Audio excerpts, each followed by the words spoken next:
Oke.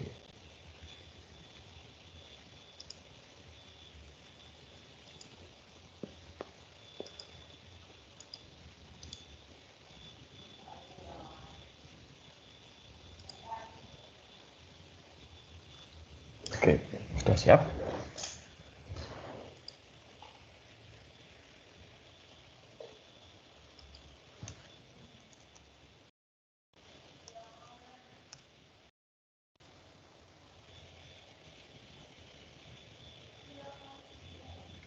Bisa kita mulai, Albert?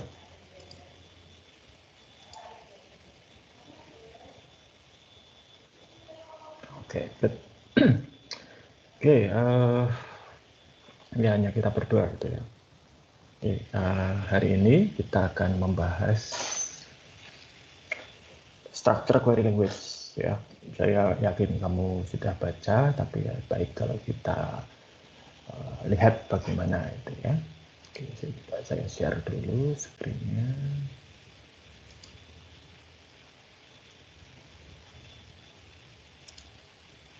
Oke, sudah kelihatan? Sudah, Pak. Oke, good. Ya, jadi structure query kita mulai dari introduction dulu dan nanti baru kita beralih ke advance.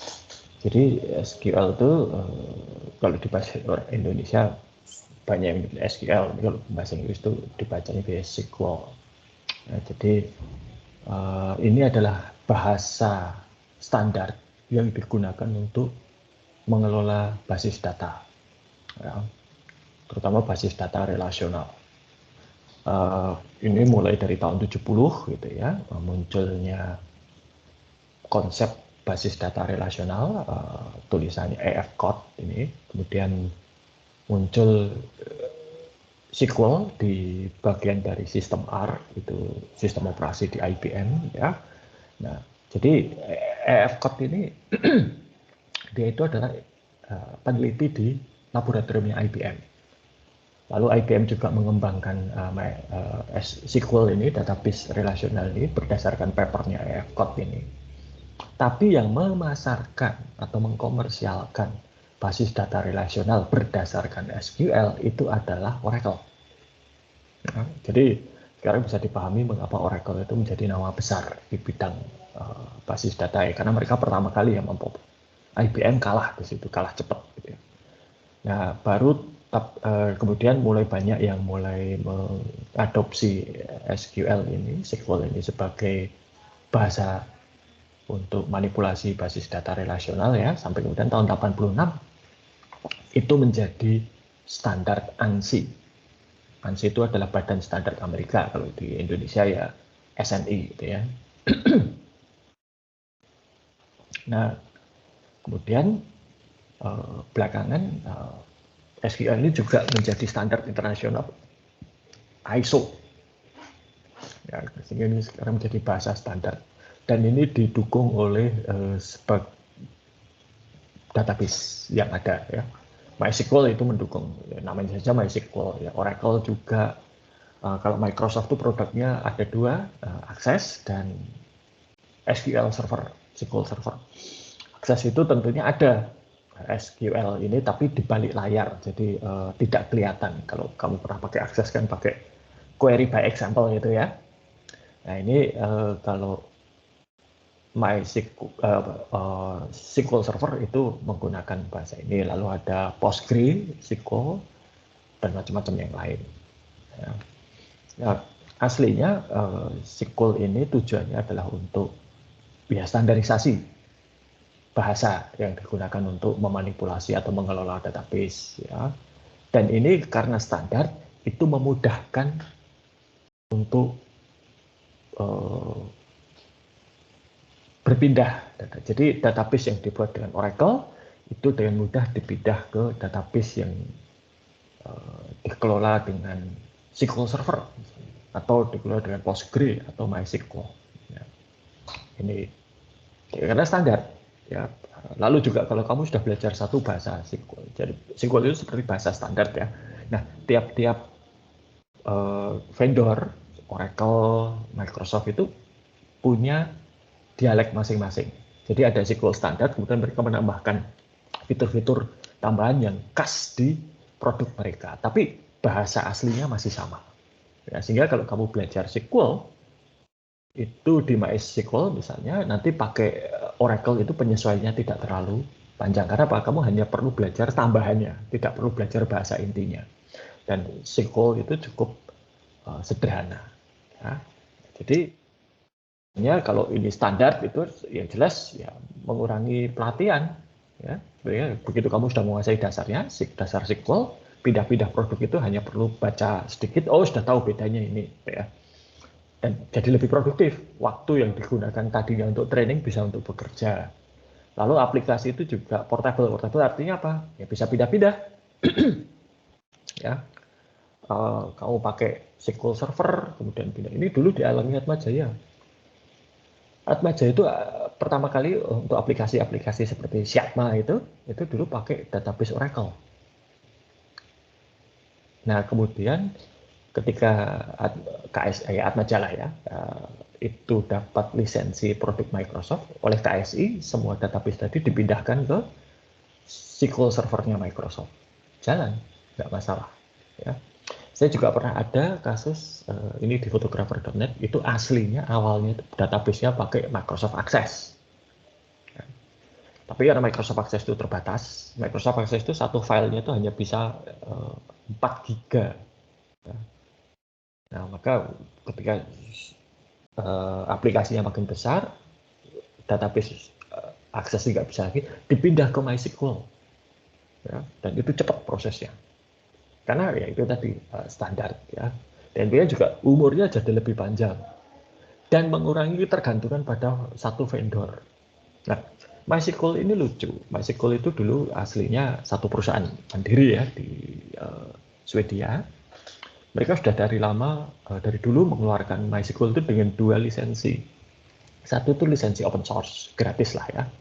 Selama itu digunakan untuk kepentingan sosial. Kepentingan sosial itu apa? Ya misalnya untuk ngajar seperti ini, untuk kuliah, sekolah, badan-badan non-profit, gitu ya, nirlaba itu mereka. Tapi kalau itu digunakan untuk produk komersial yang mendatangkan penghasilan komersial, maka harus dibayar lisensinya. Ya, jadi 2 lisensi seperti itu. Kemudian MySQL AB nama perusahaan itu MySQL AB itu diakuisisi oleh Sun Microsystem. Nah, Sun Microsystem itu perusahaan hardware. Ya, mereka membuat server-server yang hebat gitu. Dan kalau kamu tahu bahasa pemrograman Java, tahu kan? Nah, Java itu yang membuat Sun Microsystem. Ya, untungnya Sun Microsystem itu ramah terhadap open source.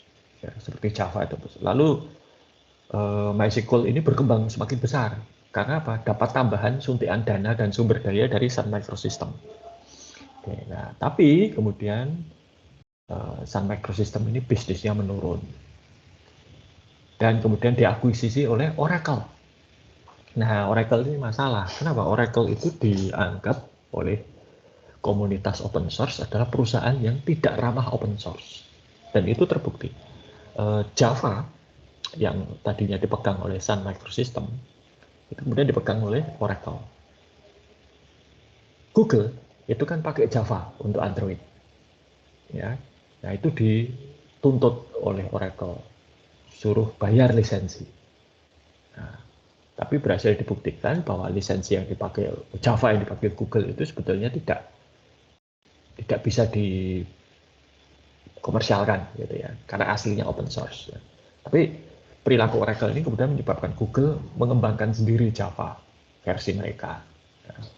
Nah, sama juga ketika Sun Microsystem diakuisisi Oracle, para developernya MySQL juga lihat wah ini nggak benar ya, maka kemudian mereka keluar dan membentuk badan baru, organisasi baru, nirlaba ya, yang kemudian melahirkan namanya MariaDB. Jadi kalau kamu pernah mendengar ada database namanya MariaDB, itu adalah MySQL aslinya. Ya. Nih, jadi, nah sekarang kalau di berbagai macam sistem operasi Linux itu database standarnya adalah MariaDB. Karena MySQL di bawah Oracle itu meragukan masa depannya. Gitu ya. Tapi saya tetap pakai ini karena ya sementara itu masih open source gitu ya. Jadi, nah kisah MySQL ini menunjukkan poin yang ini, mengurangi ketergantungan pada vendor. Jadi MySQL nanti masa depannya suram ya sudah pindah lain, MariaDB atau Postgre atau yang lain. Dan bisa cross system communication, jadi bisa bertukar data antar sistem. Contohnya apa? Perbankan. Kalau kamu misalnya belanja di Shopee atau di Tokopedia kan, misalnya pas bayar kan ada opsi misalnya transfer gitu kan, atau bayar pakai internet banking, ada ya. Nah, itu kan berarti dua sistem yang berbeda saling bicara, yaitu apa? Punya si marketplace itu, Tokopedia atau Shopee atau Bukalapak dengan bank. Nah, dua sistem yang berbeda tapi bisa saling bertukar data ini karena apa? Bahasa yang standar ini. Ya. Oke. Sekarang di dalam sebuah database yang berbasis SQL itu apa saja yang ada? Itu ada katalog. Ya, katalog itu adalah sekumpulan skema. Ya, yang isinya itu database. Gitu ya. Lalu ada skema itu database lah. Ya. Dan ada data definition language, nanti kita lihat data manipulation language, data control language. Jadi kalau dilihat seperti ini. Nah, oke, saya akan ke ini dulu. Saya share desktop aja kali ya, jadi biar berkembang. Kita tidak perlu pindah-pindah. Oke, ya, bisa. Oke, ini MySQL bisa kelihatan ya. Ini saya pakai yang lokal saja karena lokal ini lengkap. Udah, servernya mati. Tadi berusaha saya hidupkan tidak berhasil. Iya, servernya tidak hidup. Pakai yang di Singapura saja. Nah, baik. Nah, kalau kamu lihat di samping ini, kelihatan ini ya. Jadi, oke, good. Inilah katalog. Jadi di sini ada semua skema yang ada di sini. Ini salah satu punyamu, gitu kan? Oke, itu katalog. Kita lanjutkan. Ya, dan jadi nanti data segala macam itu harus melewati ini. Ya, tidak bisa menyentuh langsung di sini atau di sini. Itu idenya dari software manajemen basis data. Ya, tidak bisa menyentuh datanya langsung. Dalam MySQL itu juga mungkin kamu sudah bisa melihat bahwa aksesmu itu dibatasi. Ya, tidak bisa sembarangan, tidak bisa keluar. Kalau kamu pakai MySQL yang ada di Singapura itu, kamu tidak bisa membuat skema. Ya, atau membuat database. Coba kamu nanti bisa dipraktekkan ya. Create database itu kan nggak bisa. Karena memang wewenangmu dibatasi. Ya, kamu hanya diberi jatah satu skema, ya sudah itu. Ya, dan bukan yang lain. Oke, nah dan tipe data. Nah, tipe datanya macam-macam nih. Ada string, itu karakter lah ya. Ada binary ini, binary itu biasanya tipe data yang tidak terstruktur, bisa foto, bisa video, bisa audio, bisa juga software, ya macam-macam. Tapi dalam prakteknya, biasanya tipe data ini tidak akan disimpan di dalam tabel. Ya, jadi ini data ini kalau misalnya ada foto gitu ya, foto itu biasanya tidak akan disimpan dalam tabel. Kenapa? Nanti jadi tabelnya terlalu besar, terlalu berat. Maka biasanya foto itu disimpan di luar tabel, di satu lokasi di hard disk mana gitu. Nah, di dalam tabel itu nanti hanya akan ada lokasinya di mana. Hingga ketika akan diakses, baca tabel, oh lokasinya di sana baru diambil. Oke. Yang numerik, ada temporal ini terkait waktu ya, timestamp dan lain sebagainya. Ini kalau temporal itu nanti cocok untuk misalnya invoice, ya, tanggal invoice-nya atau faktur tanggal berapa untuk pelunasan, untuk transfer dana dan lain sebagainya itu ada timestamp-nya. Jadi sampai ke ya tergantung sistemnya bisa sampai milidetik, mikrodetik, nanodetik itu macam-macam. Lalu ada boolean nih kalau ya dan tidak gitu kan. Nah, bahasa SQL sendiri itu ada 3 kelompok. Yang pertama itu adalah bahasa data definition language. ini data ini untuk bahasa yang pertama kali dipakai untuk membuat tabel, ya, beserta atribut-atributnya, kemudian menghapus tabel. Istilahnya kalau menghapus di dalam SQL itu istilahnya adalah drop. Bisa drop skema, drop database, atau drop table. Nah, hanya harus hati-hati kalau menggunakan perintah drop, karena di dalam MySQL dan lain-lain tidak ada recycle bin. Nah, kalau kamu di Windows kan kamu menghapus file masih masuk recycle bin ya. Nah, ini nggak ada, kalau hilang ya hilang selamanya itu. Kecuali ada backupnya. Oke. Lalu kemudian ada data manipulation language ya. Kalau tabel-tabelnya database-nya itu sudah jadi, maka data manipulation language untuk ngisi tabel, ya, menambahkan data, mengubah data, atau mencari data di dalam tabel. Ya. Nah, kemudian ada data control language ya. Data control language ini untuk biasanya untuk nambah user, siapa yang bisa mengakses database tersebut, lalu haknya seperti apa. Ya. Nah, khusus kamu itu tidak ada DCL. Kamu dan Esa di MySQL yang di Singapura itu nggak ada ya. Karena kalian hanya diberi hak untuk satu skema. Tapi ada data definition language, kamu bisa buat database, data manipulation language bisa ngutak-atik tabel. Ya. Yang pertama tadi ya, create statement. Ini lalu, nah ini langkah-langkahnya, perintah-perintahnya. Ya. Untuk membuat tabel itu create table, kemudian nama tabelnya apa, dan di dalam kurung itu berisi field atau atributnya apa saja beserta tipe datanya. Ya. Oke. Kamu sudah buka MySQL Workbench belum? Sekarang belum. Oke, saya. Oke. Kalau saya kan bisa ya, jadi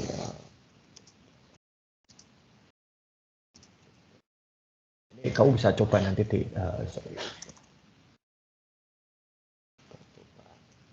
lakukan ini di anumu sendiri, lokalmu sendiri. Nah, oke, sudah sukses ya, tinggal di refresh.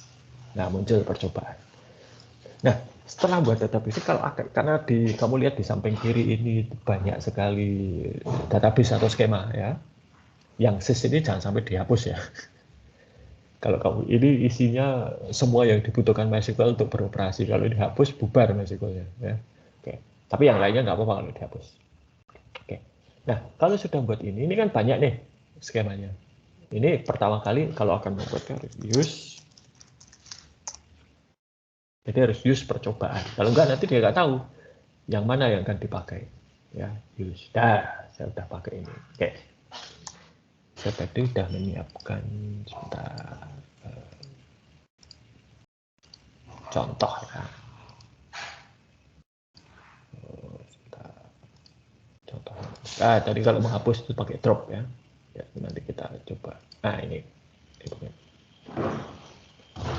Oke, ini ya. Ya, ini saya copy paste saja.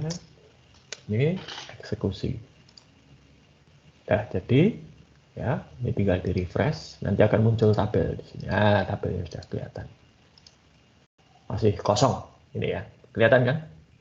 Masih kosong. Oke. Nah, jadi langkah pertama ya create table tadi ya.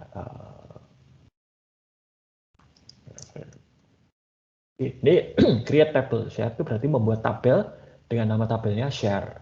Kemudian di dalam tanda kurung ini itu adalah atributnya apa saja atau field-fieldnya apa saja. Ada share code ya, kita lihat di sini. Kolomnya apa saja. SHR code ya. Tipenya apa? Karakter 3 digit. Oke, kemudian SHR form ya, ini varchar variabel. Kalau bedanya char dan varchar adalah kalau char itu diisi itu 3, itu isinya harus 3. Kalau char 5, isinya harus 5, persis. Nah, kalau contoh mahasiswa itu NPM itu char, karena isinya harus 9 kalau saya nggak salah ya. 9 digit kan? Oke. Nah, tapi kalau varchar, ini cocok untuk nama. Kenapa? Panjang nama orang itu beda-beda. Nah, varchar itu artinya, kalau ada angka begini, variabel karakter. Isinya karakter, dan boleh bervariasi mulai dari 1 sampai 20. Nah, ada not null itu artinya tidak boleh kosong. Harus diisi. Ya. Kemudian ada share price, ini desimal, numerik ya, dengan 6 digit di depan koma dan 2 digit di belakang koma, 62. Dan share quantity ini desimal 8, artinya bilangan bulat, tidak boleh ada pecahan. Ya. Share dividend ini bilangan pecahan dengan 5 digit di depan koma, 2 digit di belakang koma. Dan share PE ini desimal 2 digit. Dan primary key-nya apa? Share code, ini dia sebagai primary key. Otomatis kalau satu field itu di set sebagai primary key, dia tidak boleh kosong. Tapi yang bukan primary key seperti share firm ini, nah ini kalau ingin supaya tidak supaya harus diisi, maka tidak boleh nol atau nul ya, tidak boleh kosong, maka not nul. Nul itu artinya kosong. Oke. Nah, dan nah sekarang isinya. Isinya itu pertama yang versi panjang ya, versi panjang itu adalah insert into share. Jadi saya ini ya. Jadi insert into share. Jadi kita menyisipkan data ke dalam tabel share. Kemudian kita list atau kita buat ini yang akan kita isi apa saja. Share code, share firm, share price, share quantity, share div, share PE. Berarti ini kolom-kolomnya akan kita isi. Value, nilai yang akan kita isi. FC ini masuk ke share code. Ya. Freedonia masuk ke share firm. Freedonia Copper. Kemudian 27,5 itu masuk ke share price. 10529 itu masuk ke share quantity. 1.84 masuk share div. Dan 16 itu share PE. Ya. Nah, kalau itu angka numerik, bedanya numerik yang di sini dengan di sini ada apa? Angka di sini dengan di sini. Kalau diberi tanda kutip satu ini, di antara ini artinya dianggap teks. Jadi kalau ini saya isi 12, itu 12 sebagai teks, bukan angka. Bedanya apa? Kalau angka desimal seperti ini, atau numerik lah ya, itu nanti bisa dilakukan operasi matematika. Dijumlah, kurang, dikali, dibagi. Tapi kalau teks itu nggak bisa. Ya, makanya kalau pengen misalnya PT 123 gitu, nah ini PT 123 nya harus diberi tanda kutip ini. Oke, ini. Atau kalau kamu sudah hafal field-nya apa saja, ini nggak perlu. Ya, cukup langsung insert into share, values-nya apa? FC, Freedonia Cooper 27,5 sama hasilnya. Oke, ya, kita coba sekarang. Kita coba yang ini.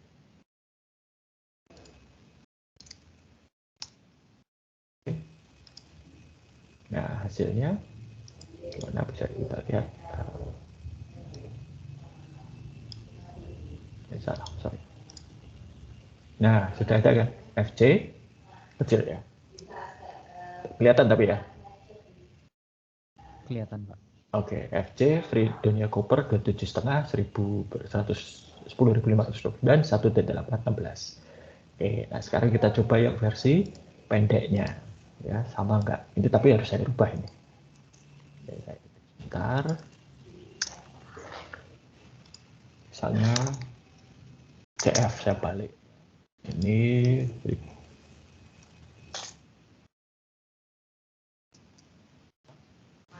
jadi 28,5, ini 11.000, 1,74. Ini misalnya 4. Hasilnya, hasilnya sama. Ya, kita lihat sekarang. Nah, kan?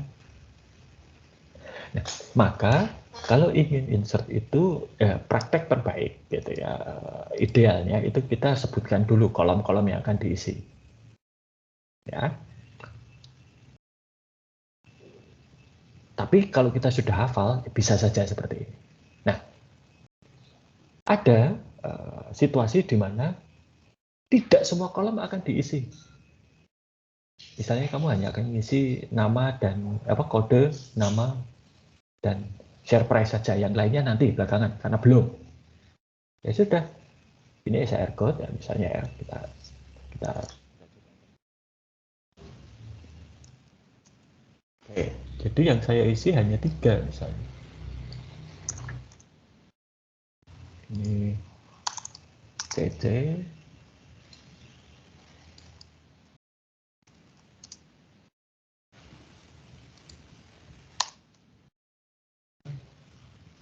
udah ini ya, kita coba ya. Oke, nah ya kan, yang ini kuper-kuper kosong kosong kosong ya, bisa seperti itu. Atau bisa juga misalnya ya, ini yang saya isi share quantity, saya isi share div-nya tidak.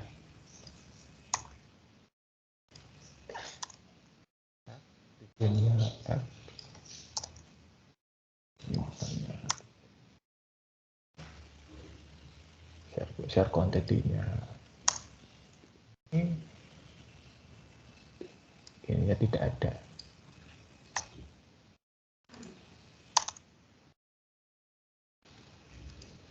Oke, ya ini kalau sukses itu dia selalu hijau. Nanti kalau error, oke. Nah ya kan. Ini ada yang kosong kan, Fredonia F ini, ya enggak, ini kosong.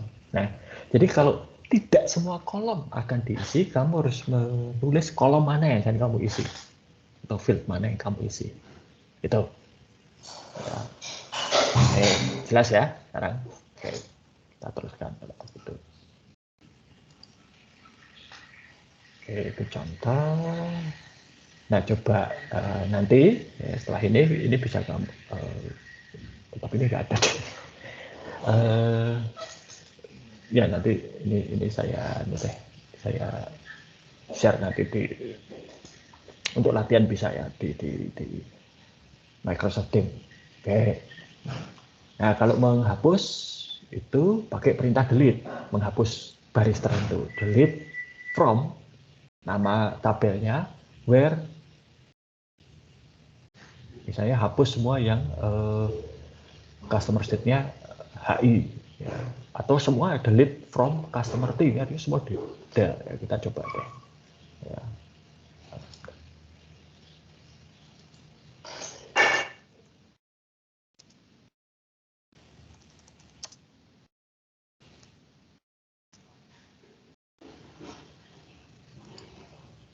Oke, apa yang terjadi?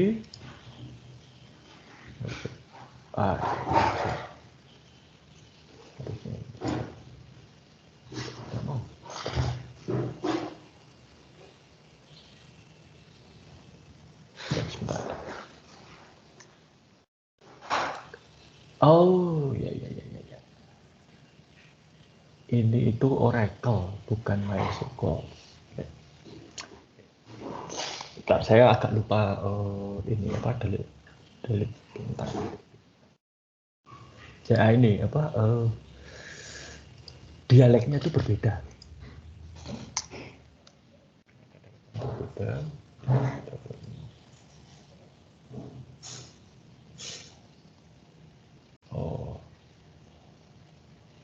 Oh, oke. You are using ini errornya harus dibaca. Jadi ini ternyata dipasangi tidak bisa dihapus.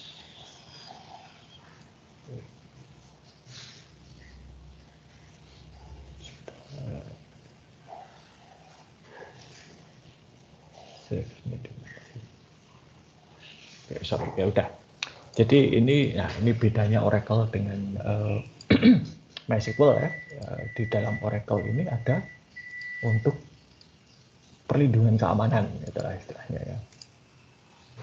Tapi bedanya apa delete ini dengan bedanya delete dengan drop tadi apa? Kalau delete itu barisnya dihapus tapi tabelnya masih ada, hanya kosong. Nah kalau drop, nah itu berarti nanti hilang semua, ya. Termasuk tabelnya hilang. Nah ini ya. Nah ini untuk perintah memilih, select from where group having order by, ya. Misal select Kamu memilih kolom apa dari tabel apa, kemudian ini ada kondisinya, standar price-nya kurang dari 275 misalnya. Ya. Kemudian ini kalau pakai alias ya ini bisa juga ngitung, ya, menghitung berapa yang misalnya berapa mahasiswa yang berasal dari Jakarta, gitu ya, itu bisa dihitung.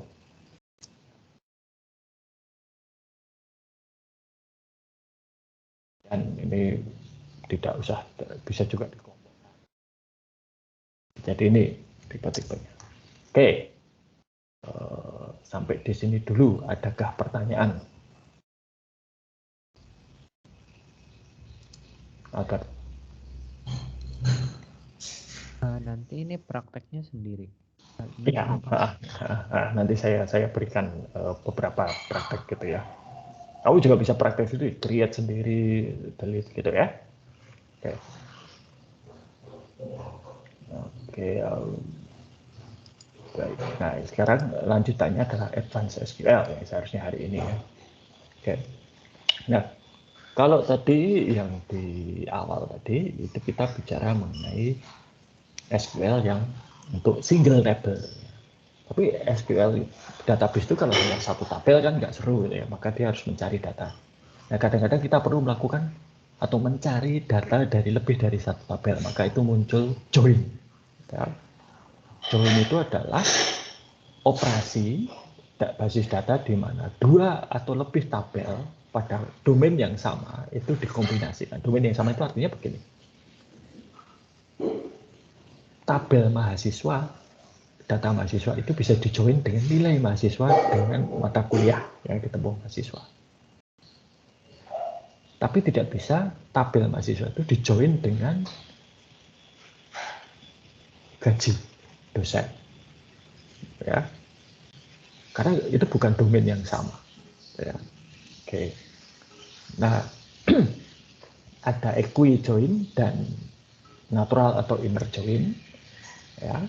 Lalu ada outer join dan union join. Bedanya apa? Jadi ini natural join itu adalah hanya dari dua tabel. Ini pakai ini ya. Dari dua tabel ini hanya yang sama yang akan ditampilkan, yaitu ini. Tengah-tengah ini. Ya. Kalau outer join itu hanya yang di sini saja dan di tengah ini. Yang ini tidak. Nah, kalau union join itu semua dari dua tabel, baik itu ada nilai yang sama maupun tidak. Ya, ini. Jadi natural join. Biasanya akan kita pakai itu adalah yang natural join atau yang left outer join. Jarang-jarang ini. Ya. Oke. Nah, ini equi join ya, nanti bisa dilihat sendiri, inner join, outer join gitu ya. Oke. Jadi ini contoh left outer join. Ya. Jadi yang ini ada data dari tabel yang kiri maupun juga sebagian dari yang kanan, tetapi tidak semua yang kanan muncul. Nah, hasilnya akan seperti ini.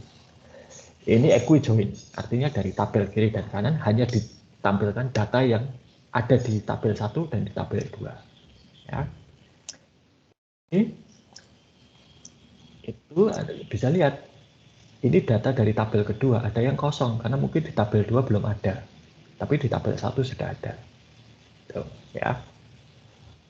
Multiple join, ini bisa banyak sekali join. Ya.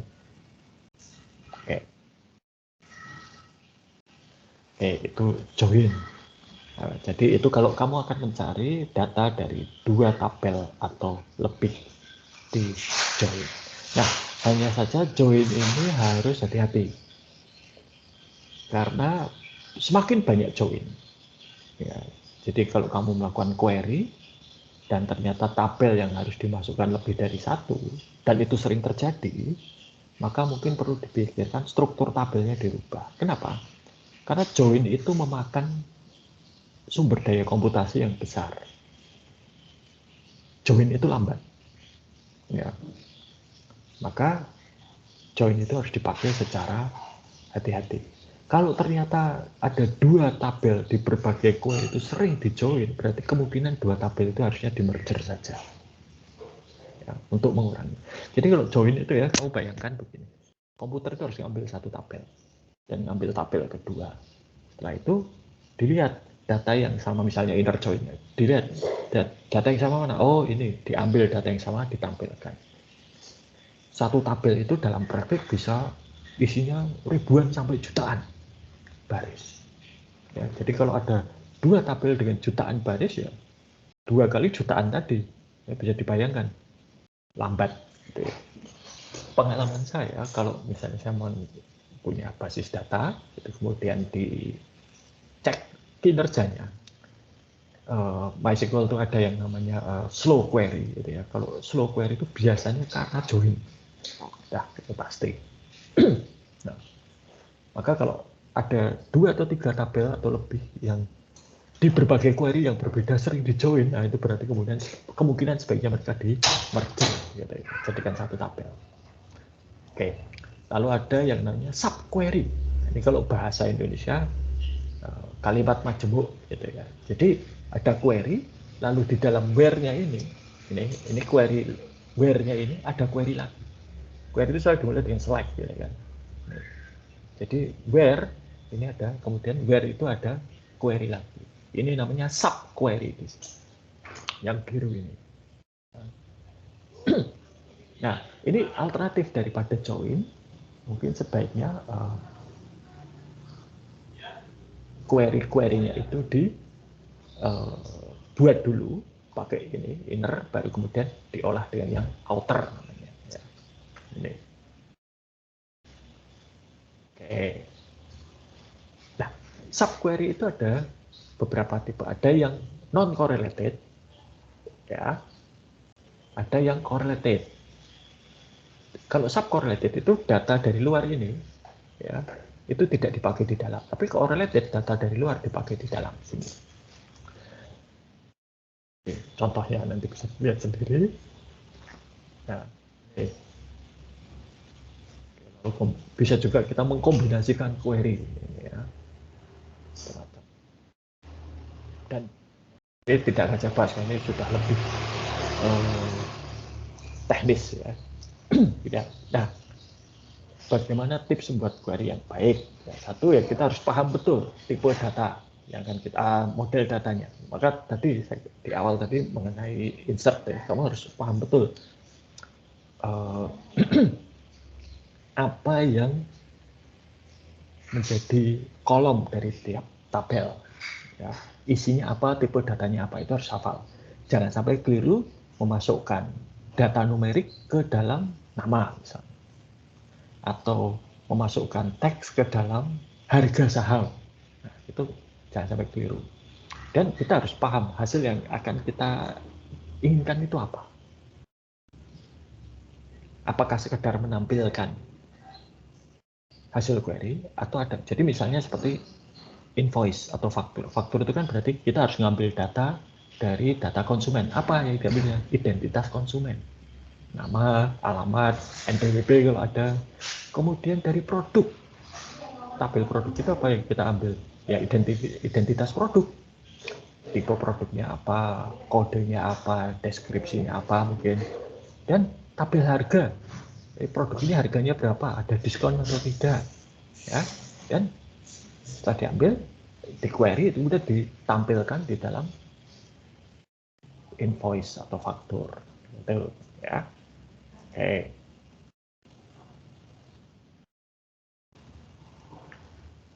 ini saya kira itu bisa di. Nah ini, tadi saya mengatakan kadang-kadang kalau 2 atau lebih tabel itu sering dipakai dalam di join gitu ya, itu ada baiknya digabung. Tapi belum tentu digabung itu juga opsi yang baik, karena mungkin tabelnya itu sebetulnya beda. Tabel mahasiswa dengan tabel dosen nggak mungkin digabung gitu. Tapi mereka sering di-join gitu ya, misalnya untuk menentukan dosen ngajar mahasiswa siapa saja, dosen membimbing mahasiswa siapa saja, itu perlu di-join. Nah, kadang kita supaya mudah ya itu dan cepat itu tidak menggunakan merger tabelnya, tetapi menggunakan yang namanya view. View itu adalah tabel virtual. Jadi kita melakukan join, tapi joinnya itu virtual. Aslinya datanya tetap di tabel masing-masing. Maka disebut hanya sebagai view, pandangan saja. Ya. Jadi ini secara dinamis. Ya. Nih. Dan view ini biasanya hanya untuk select saja, tidak mengubah data. Datanya ada di tabel yang sesungguhnya. Ya. Oke, kemudian ada yang namanya routine dan trigger. Routine itu adalah program modul yang dieksekusi on demand. Sedangkan triggers itu adalah rutin yang dieksekusi kalau ada peristiwa tertentu, ada insert, update, atau delete. Nah, ini tidak perlu dipraktekkan karena ini nanti ini hanya untuk pengetahuan saja. Jadi misalnya rutin itu adalah misalnya tiap akhir bulan dihitung bunga. Nah, hitung bunga ada rumusnya, itu dia akan melakukan itu secara rutin. Nah, triggers itu juga bisa seperti itu, ya. Oke. Ini contohnya sintak kalau triggers. Ya. Kemudian ada enhancement, SQL enhancement, ya. Misalnya untuk fungsi analitis. Ceiling itu mencari nilai tertinggi. Jadi dari satu kolom itu nilai tertingginya berapa, nilai terendahnya berapa, ranking maupun juga nanti berbagai macam. Ini biasanya digunakan untuk analisis data. Tetapi biasanya kalau dalam praktek ya, dalam praktek itu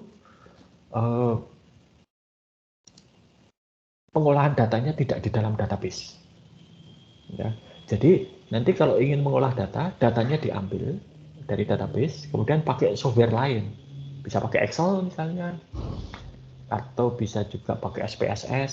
Gitu. Nah, kalau produk-produk yang sudah lebih modern, itu memang ada software database sendiri, kemudian ada software analitik sendiri. Nah, analitik nanti akan ngambil data dari database itu secara online. Diolah dan ditampilkan. Tidak perlu save as Excel lalu diolah, itu nggak perlu, tapi langsung itu ada. Salah satu yang kita pakai di Atmajaya dan ada ya, bisa dipakai gratisan juga, itu adalah namanya Power BI. Kalau kamu nanti search di websitenya Microsoft, bisa di-download itu Power BI, itu gratis. Ya. Power BI itu mirip seperti Excel, tapi punya kelebihan. Kelebihannya apa? Kalau Excel itu kan terbatas, jumlah kolomnya terbatas, jumlah barisnya terbatas. Power BI tidak. Power BI itu bisa menangani data sampai jutaan baris, jutaan kolom, nggak masalah. Yang membatasi Power BI itu kekuatan komputer. Nah, ini. Lalu ada Tableau dan segala macam, itu bisa mengolah data. Oke, itu untuk SQL. Coba saya deh yang tadi ya, latihannya saya post di nih, post di ini ya.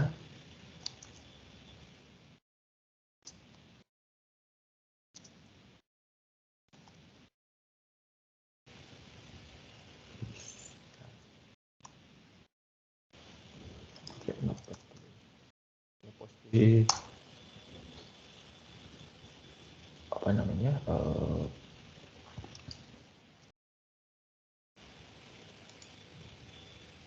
di MS Team.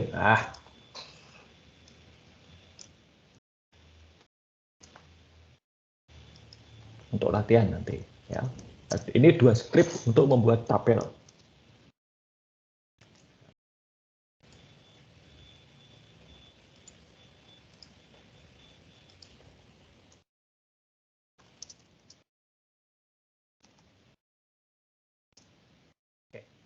Sudah ya, saya post itu di situ.